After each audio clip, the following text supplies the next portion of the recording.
I have 15 mistakes that so many tourists make when they come to Madeira. So today we're going to make sure you are not one of them. 15 mistakes that could make the difference between a good and a great holiday. So let's get started. Of everything, this might be the biggest mistake people make when they come to Madeira, and that is only staying in Funchal. A lot of people, I meet them on the street and I say, oh, are you going into the mountains? They say, oh, no, we're just staying in Funchal, maybe next time. I will say very clearly, you have not been to Madeira if you have not explored the island, if you've not been to the mountains, if you've not been to the north coast, if you've not been on a hike or eaten outside of Funchal. You need to explore the island. You are missing out on so much. The north coast is incredible. One of the most breathtaking landscapes I have ever seen. Must do that. The mountains are spectacular. You have to do that. You have to get into the mountains. And then the restaurants. The best restaurants for me are outside of Funchal. If you're interested in food and you want to eat the best food in Madeira, you have to get out of Funchal. Look, Funchal is stunning. Just look at it behind me. Funchal is stunning, but you're not making the most of it. And you really want to do that. Whether you're taking the bus, whether you're taking a tour, or whether you're hiring a car or a scooter, either way, you should do it. If you are wanting to hire a car or a scooter, again, in the description, I recommend a company which I trust, which I use when I hire cars and scooters. You get a discount with them. And if you want the tour company is also in the description. And if you quote this channel, you'll get a discount. Do not make the mistake of only staying in Funchal. You're missing out on 80% of what Madeira has to offer. All right, good tip this one, to not get ripped off. And that is, I see people making the mistake of using the wrong ATMs.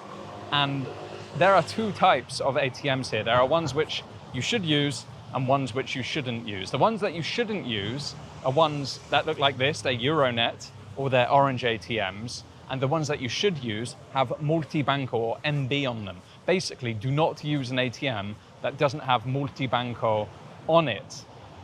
Because the dodgy ones don't tell you about the charges or the rates that they give you.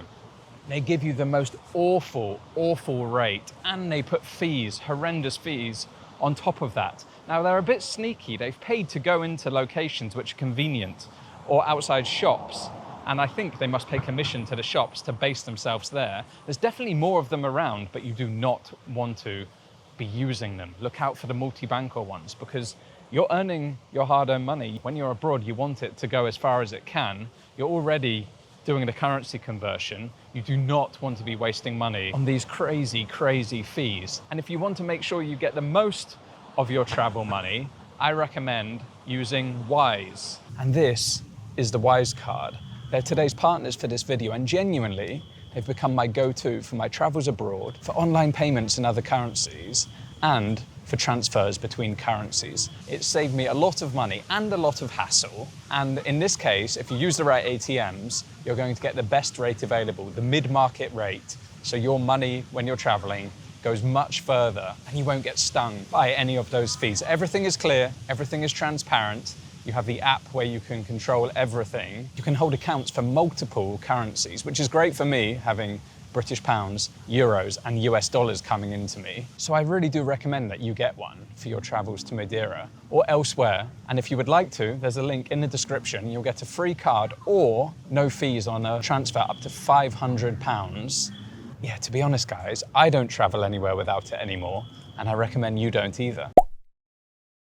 All right, the next one is going to annoy some people, I'm sure, but we're not here to make friends. We're here to give good advice.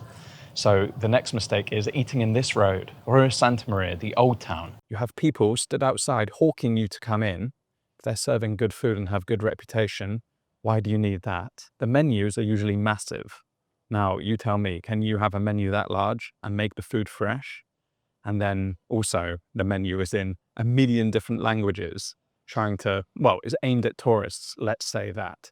I've got to say, I've never walked through the street and seen a nice plate of food. I've never thought, I'd like to come to this restaurant and try that. I just do not eat here. I avoid it. You should avoid it. Although I must say, if there is one place that I would eat on this street, it's right at the start, or maybe at the end, depending on which way you come down. Made a video there recently. It's called JoeyP. That restaurant is good. So I recommend that one. Other than that, avoid it. Maybe come for a drink if you want to take the atmosphere. But yeah, there's far better places to eat in Funchal and in Madeira. Just stroll down here and enjoy it. Don't sit for the food. This one seems obvious in 2025, but do not come to Madeira without travel insurance. And I'm not saying something is going to happen, but it feels like the likelihood is a bit higher, specifically for the flights actually, because Madeira Airport is in a precarious position in terms of the wind, so flights can be cancelled or delayed, and you're going to want your insurance for that. I've also known it where flights have been delayed days or cancelled for days because of the wind. Airlines have an obligation to look after you, but you want to make sure you're covered. If you're hiking in the mountains and you have an accident and you need medical attention, you're going to want that covered. Or if you need to be evacuated out of the mountains, that is going to get expensive very, very quickly. Sometimes they have to send a helicopter to get you, and there's a price to that now. And then there's the obvious things of if you need medical attention for sure, but also driving. If you hire a car or a scooter, the roads aren't dangerous here. They're a little bit chaotic, but it is a new place. You're going to be out of your comfort zone. If you're from the UK, you're on the other side of the road. If something happens, you want to be covered. So yes, as I said, sounds obvious. Make sure you have travel insurance because, unfortunately, there are still people who come here without it and then they get caught out. So don't be one of them. All right, one you may not think of, but a good one, a good tip. The mistake is not checking the map before booking your accommodation, because Funchal is a big city. It sprawls up the mountain, and although it is big in that sense, it is very walkable. So you might check and go, it's only 20 minutes from the center or 15 minutes from the center. That's nothing, that's fine.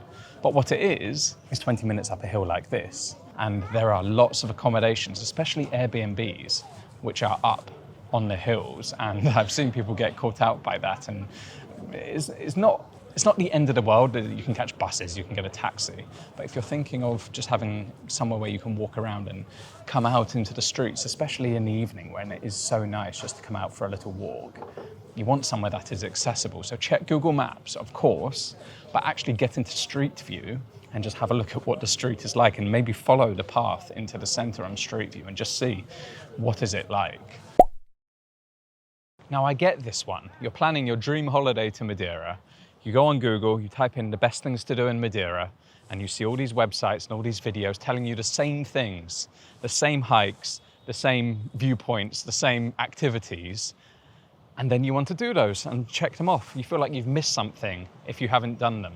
But they are so busy now because everyone is doing them. The hikes in particular are ridiculous. So busy, so crowded, and yes, they are great and they're busy for a reason, but it does take something away from it. So my recommendation is get out, explore. Yes, do some of those big hitters. You have to do some of those big hitters, but don't only do those big hitters. Explore and find your little corner that, is just you and is less crowded. And there are places, it's becoming harder and harder, I must admit, as Madeira becomes more popular, people are finding these places. But you can do it and you can find your little place, and you'll be missing out if you don't, because nature is about connecting with nature, and it's very hard to do that when you're constantly waiting for someone to walk past or there's queues of people and crowds everywhere.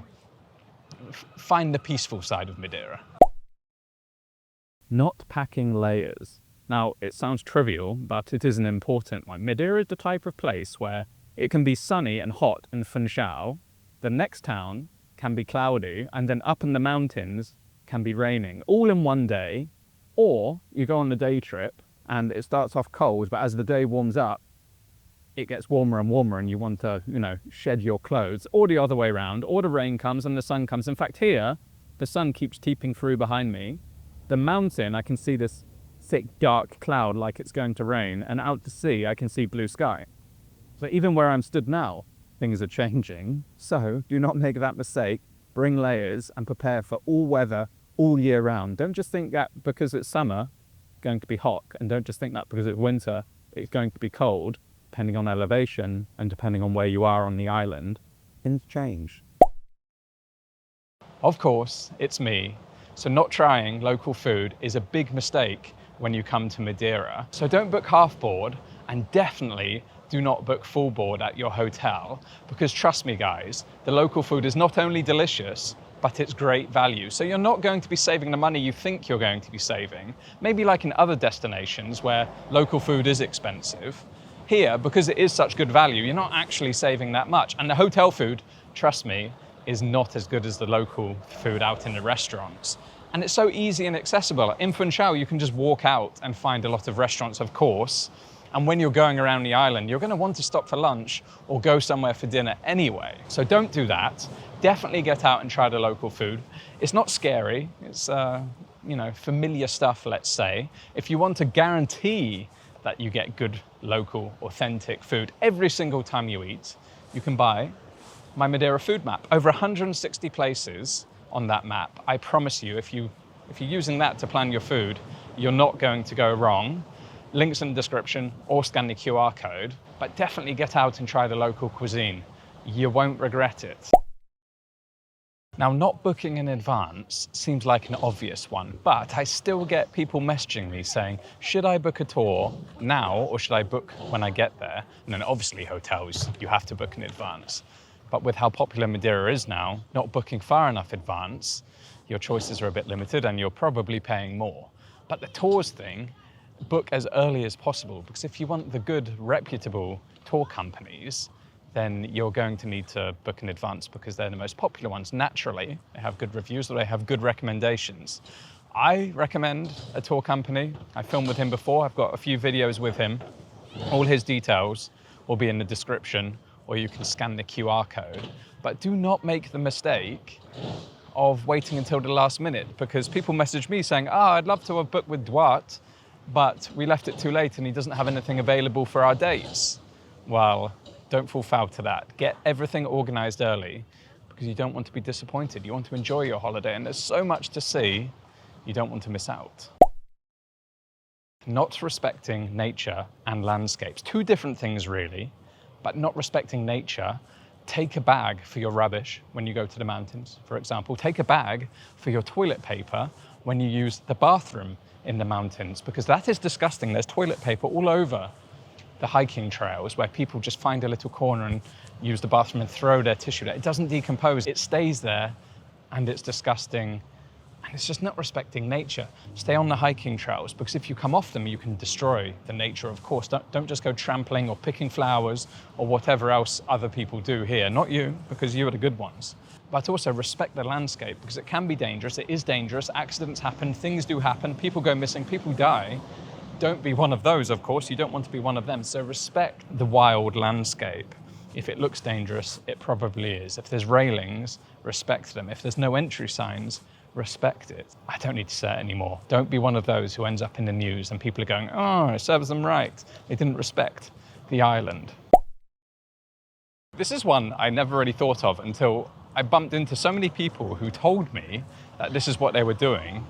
I thought I should say it. I put it on the list. And that is, do not just rely on taxis to get around the island. I bump into people in the street, as you can imagine. People recognize me. And I always say, are you going outside of Funchal? Are you getting into the mountains? And I say, yeah, we're just getting around with taxis. Taxis can become very expensive. Even though Bolt and Uber operate on the island now, it can become very expensive, especially if you're taking the yellow taxis. But not only that, you might be able to get to your destination from Funchal. It may seem okay, but when you're there, when you're in another town or in the mountains or wherever you are, well, you're not going to get one when you get back, or it's going to be twice as expensive as it has to come from Funchal to come and get to you. So don't just rely on taxis. The money you're spending on taxis, just hire a car or take a tour. Take a few tours if you're scared to hire a car, but don't be, because driving really isn't that bad here.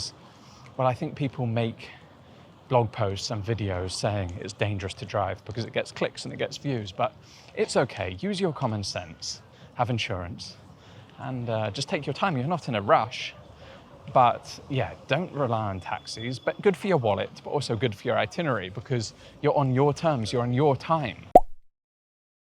All right, over here, the next mistake is overcrowding your itinerary. There is so much going on in Madeira, so many things to do, so many activities. It is tempting to overcrowd your itinerary. You can go round one side of the island on one day, round the other side on the other, go up to the mountains, go scuba diving, go hiking, go on every hike that you can possibly think of, do the sunrise viewpoint, do the sunset viewpoint, the list goes on, and it gets tiring just thinking about it. I used to be like this, but what I would say is Madeira is good for slow travel, or extend your holiday and do all of those things. But take the pace a little bit slower, dive deeper, because, and I'm gonna say this, by the way, if you think I'm like this, I'm not. I film my take. If I'm going somewhere pretty, I film my take, I turn the camera off, and then I enjoy the view, I enjoy the experience, the atmosphere, whatever it is, I enjoy it for me, and then I move on. I see so many people who come and go click, click, click, click, click, click, click, and then they leave. But that's not travel. You're not making memories doing that. So you don't want to be rushing around the island. You want to take it slow, take it in, and enjoy your holiday. You can always come back, and I'm sure you will. I mean, it's a stunning place. But don't overcrowd your itinerary. Pick the best bits and leave some free time to explore and find the places which you stumble across. Those are the best moments, right? Now, I wanted to film this one inside the Central Market just to show you guys, but I had camera issues this morning, so I'm filming in the evening and it's closed. Maybe it's a good thing because they might have got angry with me. However, do not buy fruit, tropical fruit, or any fruit, from the Central Market, Mercado Lavradores, unless it's on a Friday or a Saturday when local farmers go into the market. Because if you buy it from the sides, it's in other videos, it's in my tips videos, so you can check it out. But if you buy it from them, one, you're pressured into buying it, and they give you tasters, and then suddenly they're saying, try this, take this, take this, take this. You get the small bag. Someone texted me the other day saying 100 euros on tropical fruit. I don't know why people pay. I would just say, do one. I'm not paying that, but people do because it's the pressure, right? It's the peer pressure and the social pressure that you don't want to look like you're stingy, but it's not worth it. There's fruit stalls and there's fruit shops around the town. Go and buy it there. The fruit here is amazing. Definitely try the fruit that's grown here. Try the tropical fruit. But do not buy it from the Central Market. You're just completely wasting your money. It's a scam, and I think it should be stopped. But hey ho, you know, let other people get scammed. This one, if we're lucky, we might actually see it in real time, but it's not using roundabouts properly. If you're using the roundabout and you want to take the first exit, you stay in the outside lane. If you want to take any other exit, second, third, fourth, fifth, whatever it is, you take the inside lane. You have 2 lanes, so use them. But so many people do not use the roundabouts properly here, and it causes chaos, and it's very, very dangerous. And actually, a lot of the time, it is unfortunately the tourist cars, the rental cars, which are making that mistake. So don't be one of them. Learn how to use the roundabouts before you come here. I thought it was the same everywhere. All right, a good one for you. It's not checking the webcams before you go on your trips around the island, because I've mentioned it, the weather changes and it can change quickly, or it looks good in one place and it's bad in another. For example, if you're going to Pico do Arriero or Pico Ruivo, the top of the island, it can be in the clouds. What you want is to be above the clouds because it looks amazing. But you definitely don't want to be in the clouds, or if you're going to go to one of the beaches or the saltwater pools, you want to know that it's sunny. Now, how do you do that? There's a website with webcams, and they have webcams all over the island, and you can check. So check before you go. You don't want to drive 40 minutes or an hour or however long to find out that it's raining or it's in the clouds or it's just a bit miserable. But it can also be bad weather where you are and good weather elsewhere. So you kind of want to look around and check. Do not listen to the weather apps, because the weather apps are usually wrong. It can say it's raining and it's sunny or vice versa. Links in the description to the webcams. Check them out. Don't be left disappointed.